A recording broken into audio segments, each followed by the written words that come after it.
because I didn't want to get cut out again.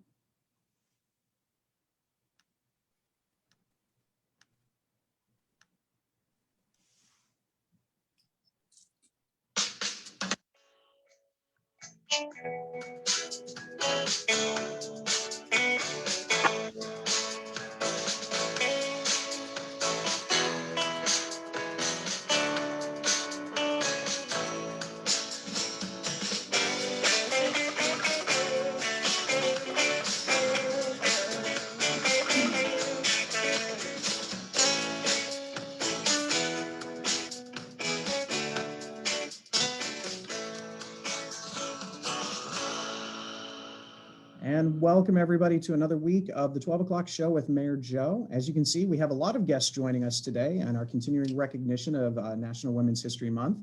We're going to start off a little bit real quick, just talking about, of course, our no soliciting policy in Reynoldsburg. We do have a very interesting policy. The weather's getting a little warmer and you may have some people knocking on your doors. So if you don't want them to come, you can actually come up and pick up one of these window decals at City Hall, or you can pick it up at the Reynoldsburg Police Department. And please know that anyone who comes to your door that is soliciting is actually going to have an ID badge from the city. So if you ask them, do you have a permit? They actually can show you a card that will have their picture on it to know that they are authorized to sell their wares here in Reynoldsburg. I know Spectrum has been out, and I've reached out to them to make sure they understand that they have to be here. But any kind of groups that are out there, this is a great way to make sure that the community knows that they're licensed and respected and they're legitimate and things of that nature. So again, if you're interested in that no soliciting sticker, you can come on down to City Hall and pick one of those up during our normal hours. So we're going to start off, and I'd like to welcome newly minted State Board of Education member, Michelle Newman. Welcome. Thank you for joining us today. Thanks for having me. I'm thrilled to always talk about education. It's near and dear to my heart, and I'm pretty sure that we're going to have some fun things to talk about. Joining us also today is Reynoldsburg City Council President Angie Jenkins. Hi, everyone. And Reynoldsburg City Schools, and I got to get the title right, Chief Academic Officer, Dr. Jocelyn Cosgrave, who is also joining us today. Hi, everyone. Appreciate everybody being here for this. Again, I think it kind of timed out well with the school relations and things like that as we were talking about some fun stuff. But Michelle, I'm going to go ahead and start with you. Obviously, COVID has changed a lot of things, but what have you done to kind of enjoy life in a time of COVID? What's kind of kept you going? When you're on all of these Zoom meetings and things like that? Yeah, it's been a really big shift. I mean, wow, a year ago, right? We're just coming up on that year anniversary. And for me, I am a social butterfly, or I should say I was a social butterfly. I was one of those people that was at events every evening. I was out all the time, whether it's a chamber event or something like that, and shifting to being so much more home focused was a really big deal for me. That took a lot of just changing a little bit about even what my identity was and what I gave back to the world and how I was able to spend my time. And one of the things I realized that I really love to do, as well as my daughter, is take really long walks. And so it was like my little kiddo, she's 7 years old. And even in the dead of winter this year, when it was cold, she'd be like, "Mommy, let's bundle up and go on a walk." And so we go on a walk in the cold, we go on a walk when it was warm, and we would talk and we look for plants. And I put the Audubon Society bird app on my phone and started identifying the birds in the yard. And it's so funny because now I feel like we're starting to get those pressures again of kind of starting to go back to normal, and there's more meetings and things are picking up. And I realized there's actually been some really good things I was able to realize in my life about dialing back, saying no to certain things, and enjoying home time. And I'm going to try to keep some of those going forward. So, but a long walk with the kiddo is just the best thing anymore. Well, I don't blame you. We got a lot of that. That was one of the things that my wife would do. So I get home and we kind of, go on our nice walk. And we'd update each other on our day and things of that nature. And she actually ended up having surgery on her foot. So she actually was restricted last year to only walking a certain amount. So then we had to, and every week it would increase a little bit more to the point where, we were putting in a couple of miles, a day after it. And with me, there's always something exciting in the city to kind of recap about the day. So that was always a fun thing.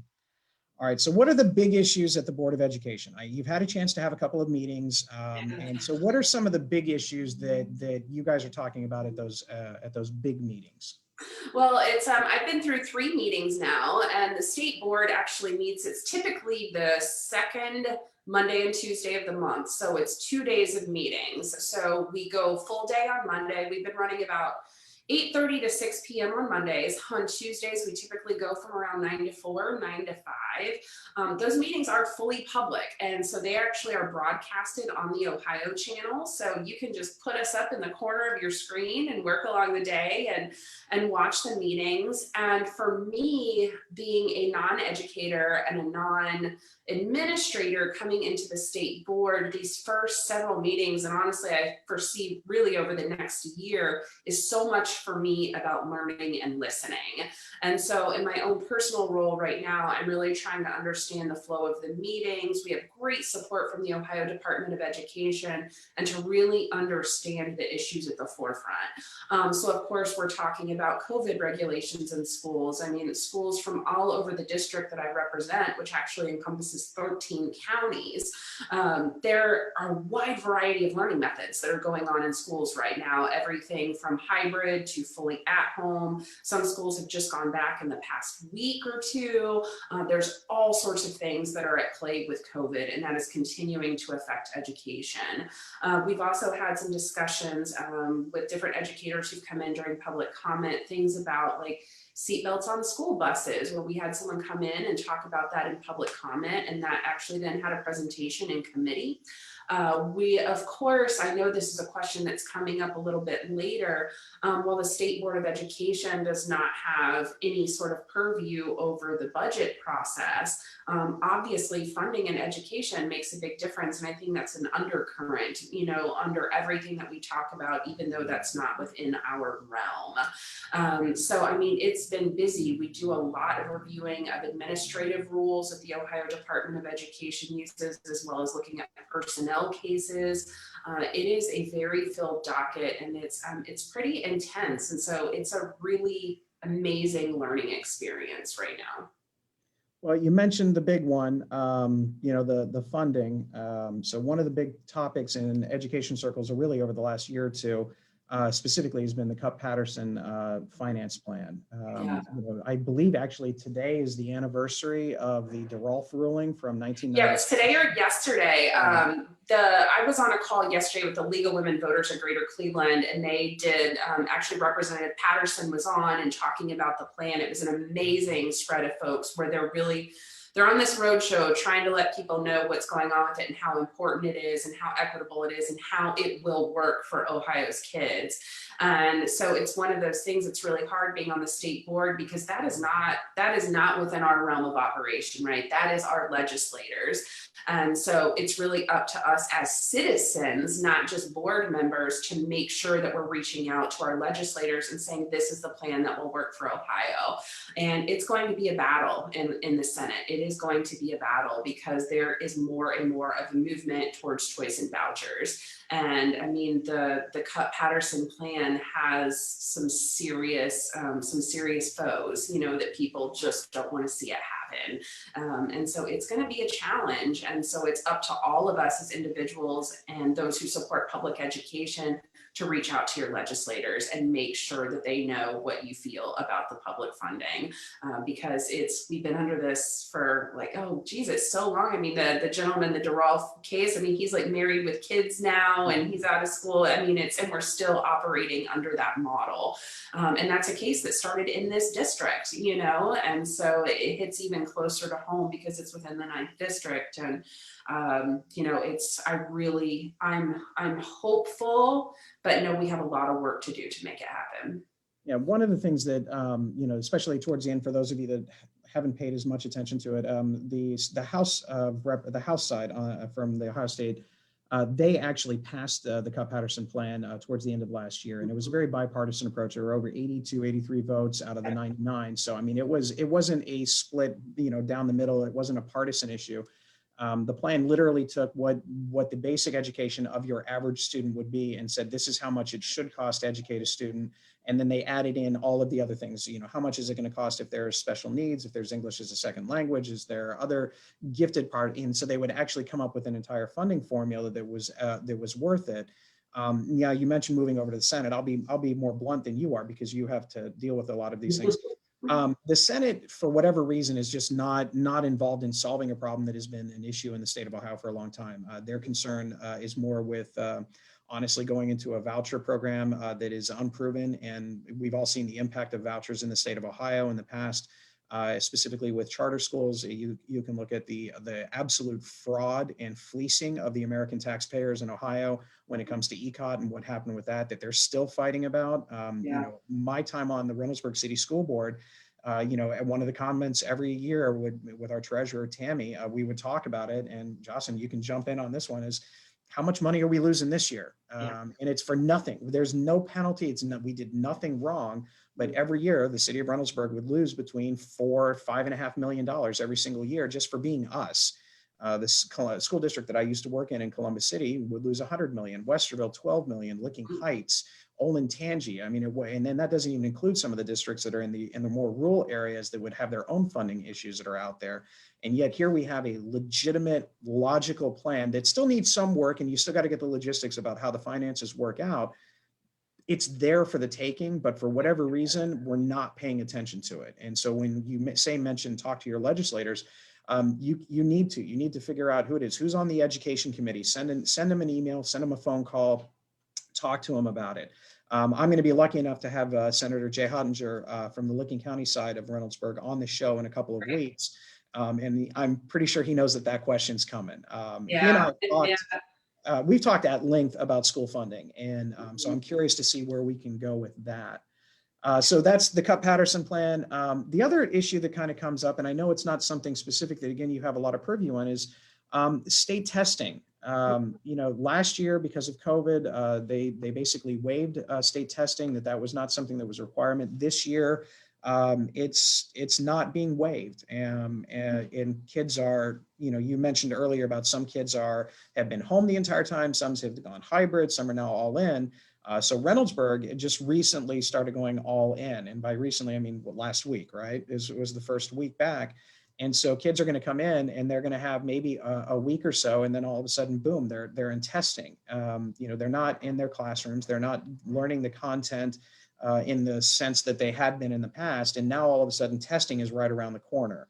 Is that something that you guys have talked about on the State Board of Education? Oh, very much so. Yeah, there was a big debate, and I encourage folks, if they want to see how the discussions actually go, all of our meetings, the public ones, they're archived. They're on the Ohio Channel site. You can go back and listen to them.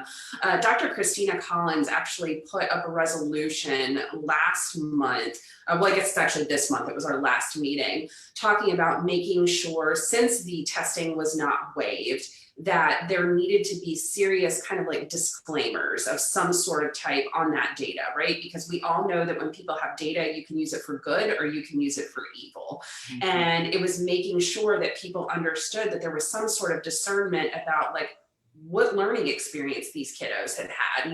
What was the percent at home? What was the percent at, in school? What percent was live? Just so, because it's so fresh in our minds right now, right? Because it's happening to us, but it's fast forward 2 years down the road, are we going to remember that it's they were at home for 2 months and they were in person for 2 months? There was very animated debate about that. Because I think there's a large portion of us on the board that feel why are we doing testing right now? It should be about the social emotional wellness of the kids, trying to make sure that they're safe if they're back in school and they're healthy and working on that, but then there's a large push of people want data. And I think one of the hard parts is folks keep saying, well, I want to see how far they've fallen behind. And it's fallen behind of what? It's we're just throwing out benchmarks that we've made them up, right? They're made up benchmarks. And so it's like, it's not about catching kids up. We're never going to just get rid of the COVID time period, right? It's never going to dissipate. There's never going to be some secret button that we push with our kiddos to where it's like, oh, boom, we finally caught up. We are where we are, and so we're going to have to move forward. And I mean, I think this is an amazing time where we can do some crazy things in education. I mean, we've already seen how our teachers were able to pivot and to perform and continue to do amazing things in the classroom with very little turnaround time, right? And it just shows what an amazing profession it is and how resilient those teachers are. And it has been hard, so difficult. And it's like to kind of go back and focus on testing. It's like, I understand in some sort of way wanting to get some indicators, but it just doesn't seem like necessarily the right use of time or resources right now. But as I was touring schools, I was at C-Tech Monday, and I got the amazing honor of touring both the Ohio School for the Blind and the Ohio School for the Deaf. They were in the middle of testing as well. My daughter went through it in Newark a couple weeks ago, and it seemed like such an odd thing to be doing. It doesn't make a whole lot of sense to me, but there's definitely some debate going on at the state board about what that all looks like. Yeah, I guess I'll get off on, again, another little bit of a rant on it. I think there's typically such a disrespect for the teaching profession in general by a lot of our state legislators because they have a misunderstanding of what education is. My guess is that if you went into any classroom in any school in the state of Ohio and you talked to a teacher and you said, all right, here's your list of 25 kids in your classroom. If you're lucky to be at 25, it's probably going to be more than that. And tell me which of these kids are succeeding, which of these kids might be struggling in certain areas. You know what? Those teachers are going to be able to tell you exactly where their kids are falling short and where their kids are doing well. And they're going to tell you in much more detail, but they don't have this arbitrary form of data behind them to prove what it is. The teachers know what kids need the extra help. The State House needs to get out of the way and let the teachers do what they need to do, because that's what we're here for. I understand that you want to have accountability, and believe me, I taught a tested subject my entire career, the OGT followed by the air test. I every year, bring it, I'll take it on every single year. No teacher is afraid of the data. No teacher is afraid of the test. They just want to do right for what's the kid. But in this circumstance, coming into a world where you probably even have, my former district, Columbus, they haven't even seen their kids until just recently. And now all of a sudden, the first thing that they're going to do when they come back is they're going to go throrough testing. Is that really the best use of time in it? And the tests will still be there in the end. All right, enough of me getting off on a rant on that. I hear you. I hear you loud and clear. Now, moving forward, when you're talking about your goals personally while you're on the Board of Education, I know you said you're kind of taking a step back and you're listening and you're getting all of this information. What are you looking to, what are you hoping that the State Board of Education can accomplish over the term that you're in office? Well, I think there's a couple different facets to that answer. One, I've got really big shoes to fill. Stephanie Dodd held the position for our district for 8 years, and Stephanie rocked it. She was well respected by our legislators, by our superintendents, by our schools. And so I am trying to do her proud right now too, and maintain a lot of the relationships. And right now I'm trying to meet as many people as I can. I'm doing a lot of Zoom calls, a whole lot of Zoom calls, because, too, when people ask, like, what are your goals on the state board? And it's not about necessarily what Michelle wants to do. I am the voice piece for the schools that I represent and for the parents that I represent.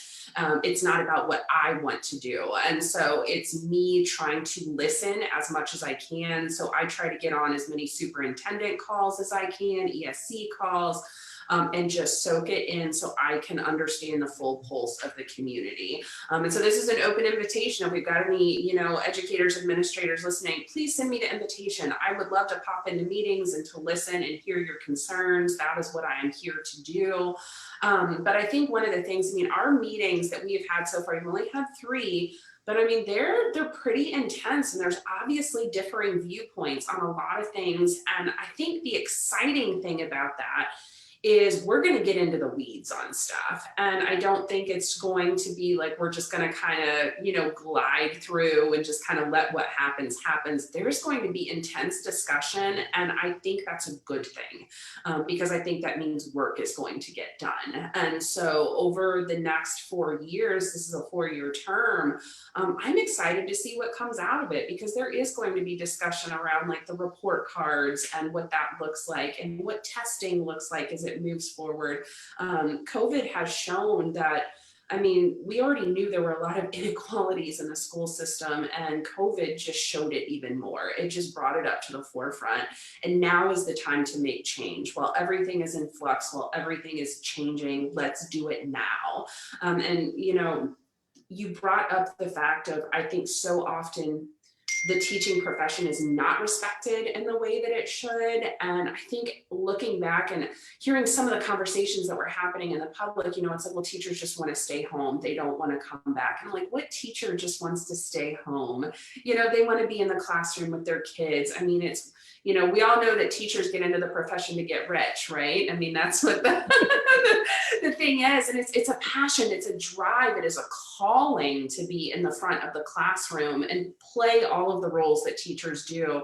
And I really do feel like we need to give them the respect that they deserve, and really highlight education and what it means to our society. And that is why I'm such a strong advocate for public education. And I know there are a wide variety of ways for people to be able to educate their kids. I know there's been a rise in homeschooling. And I think even seeing that's been a cool thing that's happened too, to where it's like, okay, there are different ways to educate your kids, but how can we all come together to maybe have the same pool of resources and to be able to make sure all of our kids have equal opportunity to succeed, even if their parents can't stay home with them, And so I think we are at a precipice in time to where we can make lasting change and do a whole lot better for Ohio kids. And that's what I'm hoping we'll be able to do. So I guess that's a pretty big, lofty goal, isn't it?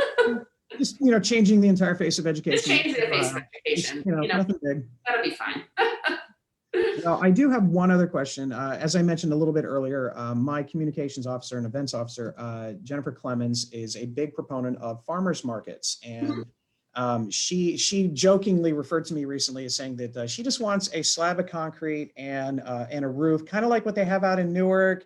Can you just go ahead and put that in your budget and put it somewhere in Reynoldsburg? So I know you were involved in that, and you're still involved with the Newark Market District. Can you just give us a little information about what that process was like and what that farmers market kind of means to the community in Newark, as we try to take some of those things here for Reynoldsburg?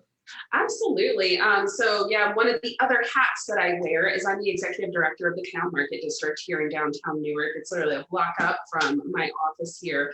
If you have not been out to see it, folks, it is gorgeous. It is a beautiful permanent market facility where it's got 2 wings with a main pavilion in the center. It's covered. It has electrical outlets. Vendors literally get to back in, pop open their trunk or unload the truck, and it is right there. It gets to stay with them. Beautiful public restrooms. Solar lighting. It's an absolutely phenomenal facility. This year, 2021 will be our 6th market season. So we have been in 2016 is when the market actually kicked off, which is pretty crazy because in some ways it feels like it was just yesterday, but this is our 6th season. And the reason that Canal Market District happened was public-private partnerships. And I think you guys in Reynoldsburg are pretty darn good at getting a lot of people to the table. And it was folks coming and saying, it was kind of a blighted area of downtown. It was just kind of like a gravel lot area, wasn't particularly appealing. And there were a lot of folks that came together from different sectors, from banking, from family foundations, from the city itself, all came together to be able to make this happen. And it was really a lot of people at the table making the decisions happen, and they wanted to do something beautiful and they wanted to do it right. And so a lot of thought went into it. And the importance now of having Canal Market District in downtown is really integral to kind of the revitalization of downtown Newark. It's just this great kind of in piece right off of the square. And it connects our neighborhoods, which are right here in the downtown district, into the downtown. It's walkable to a lot of residents. We got some great crosswalks in this past year, which is awesome. So thanks to the health department and the city for getting that done for us. But we also offer SNAP and EBT benefits at the farmers market. And so I think a lot of times people get in their heads, it's like, oh, farmers market, like super pricey, I can't afford that. We're about food access for all. And in fact, we even have that as what our SNAP program is called. It's food access for all. And we make sure that every single person in Newark can have access to fresh local foods between May and October.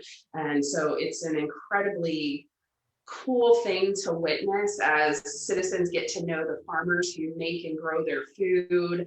It is about building community. It's not just about shopping. And it was really hard this past year because we kind of had to move people along due to social distancing. We still ran our full season through COVID with safety measures in place, but before it was the type of place where kids were running all over and playing, and families were running into each other, and it builds community, and it builds such a sense of pride. And I think folks in Newark are always so proud to tell people, oh, you should go check out the farmers market. So I mean, it's just a really wonderful piece of downtown, and it's an extreme honor to represent it in the community. So I'm glad you asked a question about it.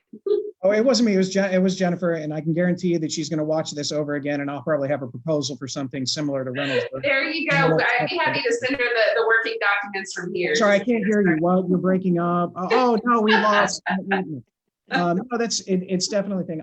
My favorite part of that is Market Street Soda. They're kind of like a boutique root beer and other soda type specialty shop. They have obviously you can get a root beer float, but it's just something about root beer from a draft, which is, just makes me, that's just something for me. I've been known to, go out of my way to make sure I go up there just for that particular thing. Well, and it's like what you bring up. I mean, it's like the presence of the market helps benefit all of our small businesses too, right? Because Market Street is right off our parking lot. You literally walk a block up and there's restaurants all here on the square. And so when people come to the market, they don't just go to the market. They go to the market and then they shop local businesses. And so the economic impact of the farmers market goes far beyond our pavilion. It brings people in, people drive in regionally to visit. It's a tourist attraction. And so it brings people in, and it is definitely a linchpin in getting people to check out downtown Newark. All right, so I know we've got some questions. So this is everybody's favorite part. So I'm gonna go ahead and let Jennifer ask a couple of questions. We just have one at this time. This goes back to the state testing. It says, has the State Board of Education given local school districts guidance on how to administer state testing this spring in a way that will not cause undue stress and anxieties to the students?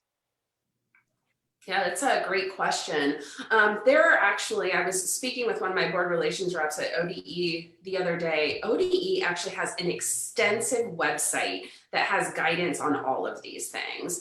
So it's like you can go in and it's got guidance on safety regulations, how to handle, cleaning, how to actually try to get kids in. But Ohio is a local control state. And so we know that, districts do what is best for their kids, but ODE is always there to help provide support.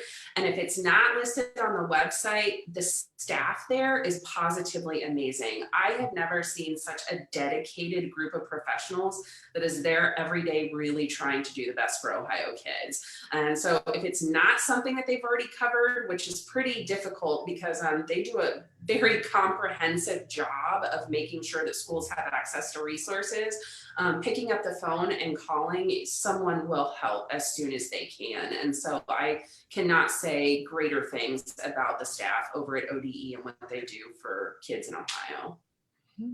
It's a good question. You're off the hook for now, but there's always questions later. As I mentioned, you're more than welcome if you have other things to attend to, but we'd love to have you on as we kind of I'm gonna hang out. I want to hear what everybody else has to say, so I'll stay with you.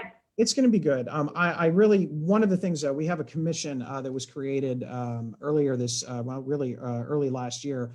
It's a community commission, and one of the groups is a welcoming and diversity group. And one of the things that they've kind of tasked us with is to recognize the vast diversity and the opportunities that are out there. And specifically this month for National Women's History Month, they have helped me arrange meetings and suggestions to basically talk about the issues that are important to all women. And I can't think of, better people that have been able to join us over the last couple of weeks. You look at what we have here, women who are strong leaders, that are innovators in their field and that are dedicated to making their communities better. So I'm going to kind of go around a little bit, and I'm going to start with Council President Angie Jenkins. and the cute little puppy that you can see in the ears there. And just take a few moments and tell us how, what National Women's History Month means to you, and specifically how you plan on, taking advantage of the opportunities here and then passing those opportunities on to that next generation. I'd like to say thank you for having me today. And I'd like to thank Tatiana for reaching out to me and inviting me to be here today. The Welcoming and Diversity Committee has done a great job in just a short amount of time, and their mission and vision is phenomenal. And I'd like to thank the committee for putting this together this month for Women's History Month, which is very important that women are recognized. We're finally having a platform in which we're able to do great work and be great leaders and be recognized. When I decided to run for city council, which was a suggestion by Christian Bryan, which is another phenomenal woman on city council, I never thought that I would, consider doing anything like this. So, and then running and then winning with some other phenomenal women on city council, Shawnette Strickland and Meredith Lawson Rowe. We were the first African-American women to be on city council in Reynoldsburg. So Reynoldsburg is changing, and women are becoming great leaders and great examples for others that are coming up behind us. And recently I've spoken with the one of the school classes. I was asked to speak and get them encouraged to come back into, it was for the semester break, and just to speak to them and encourage them to, push through COVID and encouraging them. So I've had many opportunities to speak, and one example was during a Martin Luther King presentation at one of the public schools in Columbus. One of the students represented me. She wore the same outfit that had worn once, and she spoke about the things that I've done in city council. And they also did it for Shawnette and Meredith as well. But they represented us and spoke and talked about us as if we were someone nationally known. So it was, they spoke about Serena Williams and other people that, they wanted to represent. So already there are little girls out there that are representing us and want to be like us. And it's just amazing. I never would have thought that there would be other girls that would look up to us at a young age and want to be like us and do the things that we're doing here in Reynoldsburg. So it's such amazing. And I never thought that I would do anything like this, and that there would be other girls that would want to do the same thing that we're doing. It's amazing. Dr. Cosgrave, you're more than welcome to sing your answer or rap your answer if you choose to. That's what I'm rooting for. You give me such a reputation. Well, oh, come on. We've seen videos, everybody. We've seen some videos. So, no, I just thank you again. The kind of the same idea. Obviously, you're in a different position as far as not on city council, but obviously you've led and been part of Reynoldsburg City Schools, former administrator, and now the chief academic officer. And so you literally have seen young women grow up in the Reynoldsburg community from the earliest to now, contact after they've graduated and things like that. So how does it make you feel to know that you're one of those trailblazers? well, I feel a little humbled to be here, first of all, because I guess I don't really think of myself in that way. But I think that where I grew up, mostly what I would see in my classrooms was female teachers. And then most of the time, and I, was in school in the 80s and 90s, the leaders of the buildings were most likely male. And I knew that I had aspirations to help students in a variety of ways. And I really did think that I would be teaching for my entire career. This was not even on my radar to lead. But I had other women who approached me in leadership positions and saw something in me that made them think that I could do this work. And so I'm very thankful for the women who chose to empower me to do these things, because I think that's a lot of times what our girls are missing, especially starting in middle school is, and I'm one of the most competitive people you'll ever meet. You know that, Mayor Begany, but when it comes to women empowering women, I'm different about that.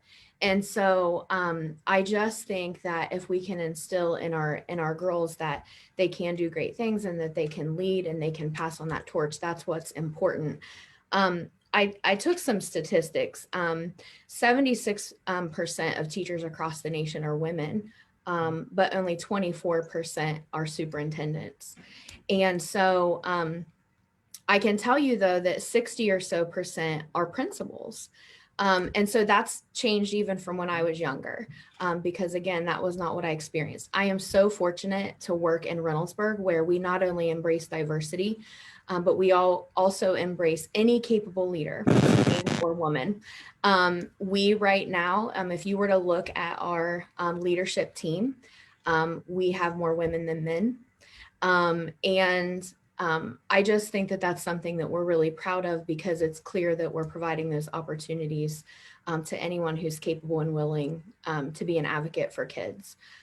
So I guess the story that I have, because, I always have to talk about our students. There a few years ago, we had a situation where we had a couple of students get into a heated argument in class when I was a principal here.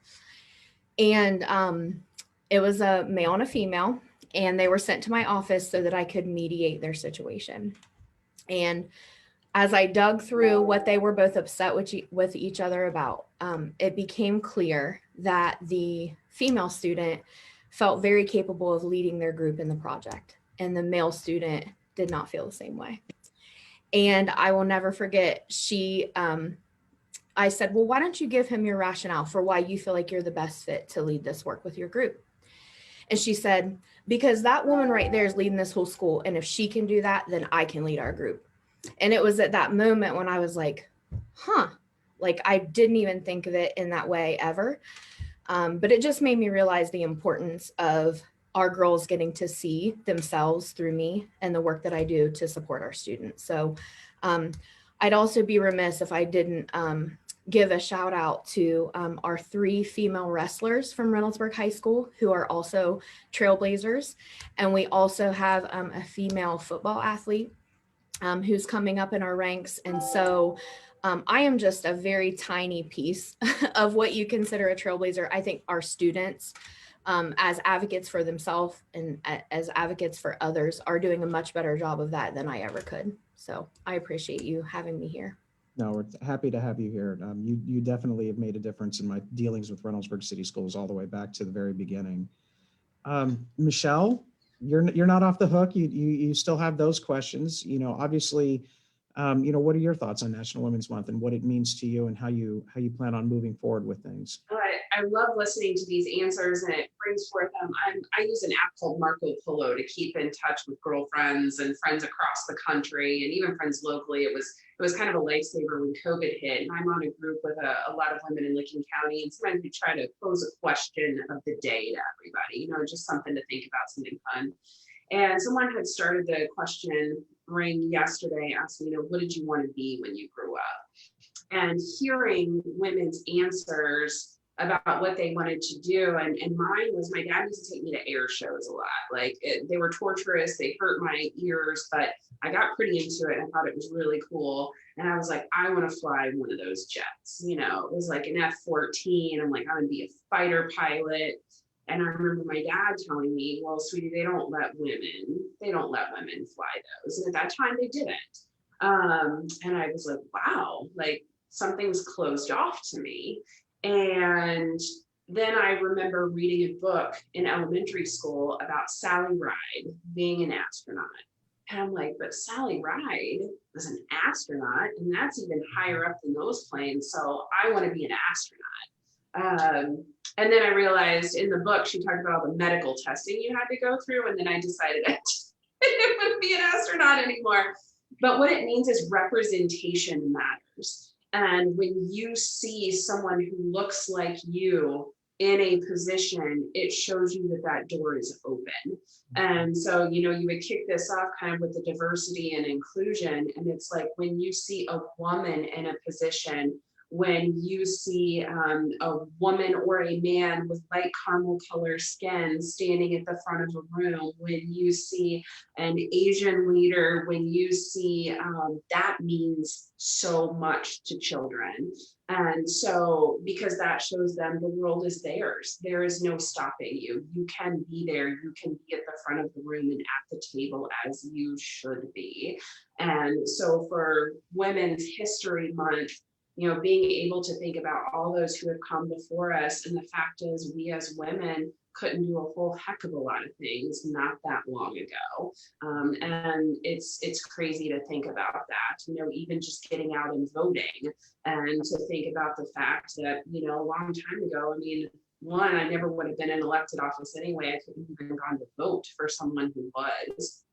And I just think that representation and continuing to honor the history of those who have come before is so important in telling the story of who we are as people. And so to be able to highlight women and what they've done, and it's a great honor to be on this call with these two amazing women who are doing great work, because Dr. Cosgrave, you're right. I'm on these superintendent calls. I've been on several of them, and I am the only woman in the room. And it is, when you look at school administration, it's like we have so many women in front of the classroom. And circling back to our original conversation, where we talked about how the teaching profession hasn't always necessarily been held with the highest regard, it is a female-led profession. And you got to put 2 and 2 together on that, right?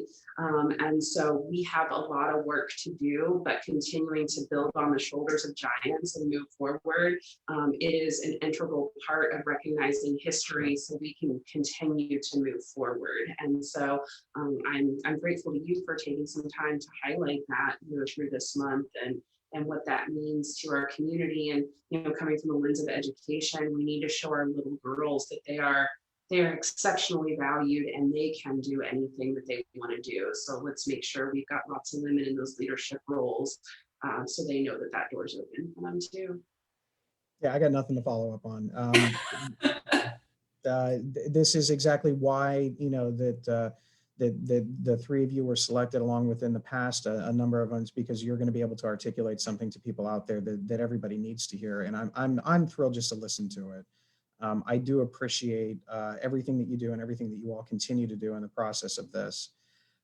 We do have to move on for a few things. I want to respect your time, as much as I'm sure we could talk about anything school related and women's history and women's rights and all that all the way across.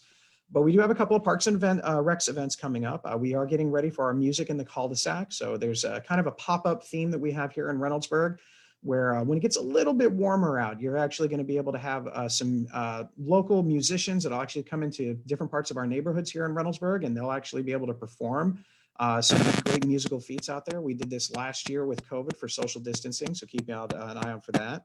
And I've heard rumors that there's going to be a bunny hopping around the city here in the not too distant future. So keep an eye out for that. Once we try and track that route of that rascally rabbit, we'll go ahead and publish it out there. But that Easter bunny is going to kind of make the turn around Reynoldsburg in the not too distant future. We're also looking at some great summer camp activities here at the Parks and Recs Department. I know soccer started, baseball starting next week. We're looking at some great things to do in the summer as well to get the kids out of the house. We do have Operation Shamrock, which is still in play. Again, Shamrock, basically there's a number of great crafted shamrocks that are throughout the city, and with a QR code that you can try and go from place to place and see where those are all hidden throughout the city. So it's a great opportunity for families to kind of get out and go on walks and see some of those things. We also have our Pine Quarry nature walks that are going to be starting in the not too distant future as well. Pine Quarry is the little hidden gem here in Reynoldsburg, which is a great thing to participate in. We do have an Easter egg hunt this Saturday. It's at, I believe it's Hubert Park, and it's at sponsored by the Lions Club. So keep an eye out for that if you're interested in participating. I think they were taking register. You have to register for it again because we're doing all the safe things for COVID. So keep an eye out for that. We do have a Helping Hands food drive on April 12th, sponsored by the Lions Club, Reynoldsburg City Schools, the City of Reynoldsburg, and the Impact Church. We'll be collecting non-perishable items from 10 a.m. to 1 p.m. on April 10th, right here at City Hall. So we hope you're able to do that because the need is great for so many out there. And we have a new thing that people of Reynoldsburg will be getting in their mailbox today. It is actually the Experience Reynoldsburg magazine from our tourism bureau. It's got a great set of articles in here talking about how, how COVID has impacted everybody, but in a good way. It's a very heartwarming magazine. It's got a lot of good information about what we've all done to make things a little bit better upon ourselves as we've dealt with COVID and how it's impacted all of us. But many thanks to the Reynoldsburg Tourism Bureau. Really appreciate that out there. So you should be seeing that in your mailbox in the next couple of days if you have not already gotten it. And I do have the blessing boxes. We've talked about that a little bit. There are blessing boxes throughout the city of Reynoldsburg, and we do encourage you to jump onto a Facebook page because everything seems to be on Facebook. You can find out where they are, and most importantly, where you can put some of those things to donate in. There's usually updates about which blessing boxes are full, which ones need a little bit more. So it's a great opportunity to find a way to give back to those that definitely need more. Kind of an update on development. For those of you that did not stay awake for the marathon session city council meeting this past Monday, the city of Reynoldsburg is actually in negotiations to purchase 2 pieces of property in the city of Reynoldsburg. The first one is the PNC Bank that's kind of just on the other side of where City Hall is, a little catty corner to that, as well as the Happy Dragon. Those are 2 pieces of property that we hope to have permission from council to give us at our next board meeting in April. Those areas would actually be redeveloped into new businesses, specifically businesses that would be able to bring in those jobs that we're looking at. We're looking in the medical field, we're looking at incubator space, potentially some restaurant, retail, things like that. I'm always rooting for a Jenny's ice cream. So Jenny, if you're listening, we're coming. So those are a couple of things out there, again, to kind of bring a little bit more, spark and a little bit more into that Old Town area. But it's time that the city of Reynoldsburg is able to kind of take our destiny in our own hands and make some of these commitments so that way we can bring in the businesses that we know that will help grow our community all the way around and will be beneficial to all. So if you have questions about that, please keep informed. Let me know. I'll be happy to talk with you about it. But again, these are not things, we're not getting into the real estate business. We're just holding them to make sure that we get the businesses that we know will serve the community best. So this will be not the first thing that we've done in a while. Great business, Eastside Brewery, was done under the same process a few years ago. And if you haven't had a chance to check that out, please do so. It's a great economy mover here in Reynoldsburg. They actually, for those of you that like to go out to Buckeye Lake, they're actually brewing all the Buckeye Lake Brewery beer that's out there. They're actually brewing it in Reynoldsburg and shipping it out there. So it's a great opportunity, again, to kind of enjoy the libations on, especially as the sun is coming out and it's a little bit nice and warmer out there. With that, I'm going to ask if we have any other questions. Ladies, you killed it. There's no questions. Everybody agrees with everything you said, which I could have told you that that's the way it should have been in the first place. So we do appreciate all of you for coming on and sharing some time and talking with us about what National Women's History Month means to you. Next week, we do have a special guest joining us. Franklin County Auditor Michael Stinziano is going to be coming in and talking about why our property taxes are so high. No, I'm just kidding, Michael. But he's going to come in and talk to us about the process by why things happen the way they do and things like that, and kind of give an idea of what Franklin County does and how it impacts our school district, how it impacts our community. So we're very happy to have him on next week, as well as a few guests, again, to finish out our National Women's History Month. So with that, I do want to say thank you again for all of you for joining us today and your comments. Very inspiring to everyone watching, and especially the next generation, as you continue to chart your own path in the history making abilities here. So we do appreciate that. Want everybody to stay safe, stay respectful. And now that the weather has gotten significantly better, there is absolutely no reason to not put your shopping carts back where they belong. Absolutely none. Please put them back. We all will appreciate it. And if you want to get involved in our litter cleanup program, please contact the city or just grab a trash bag and go on out and pick up some litter out there. So it's always a good thing as well. Thank you again for joining us today. Everybody out there in Reynoldsburg, have a wonderful rest of your week, and we will see you next week. Thanks again. Bye, everybody.